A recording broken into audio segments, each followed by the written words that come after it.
As you're now mastering the arts of Docker, it's time to talk about deployment best practices. This topic is a super broad one, so I'll try restraining myself. When it comes to best practices in the world of software engineering, we have to ask ourselves a lot of questions. How big our team is, do we have the need to scale, or do we have the resources to scale? Most of the time the answer is it depends, and you should expand on researching each individual question. Leaving your app's popularity aside, as that's a whole new world, and focus only on deployment, nowadays we really do have a lot of options. Cloud providers like AWS, Azure, and Google Cloud offer scalable infrastructure. Serverless platforms like AWS Lambda provide end-driven microservices. Heroku offers a straightforward platform-as-a-service environment, and on-premise or hybrid solutions cater to specific needs.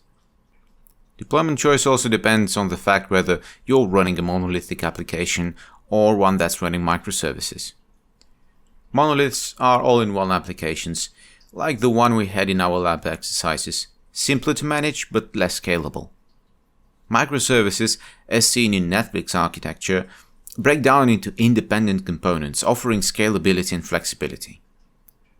One of my favorite platforms, Stack Overflow, initially a monolith, transitioned to microservices for better scalability and maintainability.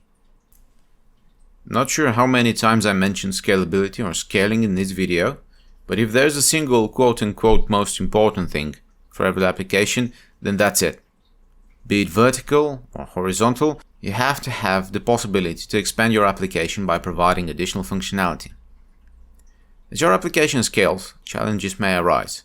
Horizontal scaling involves adding more instances, while vertical scaling increases resources for a single instance. You should also take into consideration network connectivity. Some providers offer a limited amount of bandwidth, or if you opt for high limits, you might end up paying more than anticipated. You should also think about delivering the content in a timely manner to end users. Imagine you deploy your virtual infrastructure with Hetzner, a well-known German hosting provider. Their content delivery network might not work great for people in Southeast Asia, as there the latency might rise. This will lead into a series of events where you lose market, which is something you don't want. That is why monitoring and logging play a crucial role. Usage metrics should be constantly monitored so that you have a good understanding where your customers are if you're all virtual, and how's the virtual ecosystem functioning. Do you get any network usage spikes? How is your infrastructure doing in terms of resource allocation?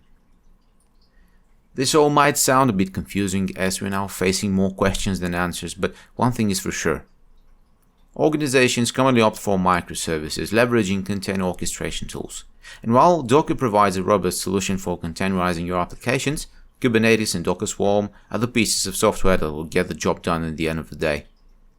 In conclusion, deploying applications involves strategic choices based on architecture, scalability, and organizational needs.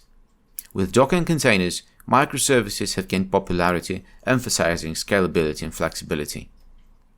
Stay informed about the current trends is the way to go. Happy deploying.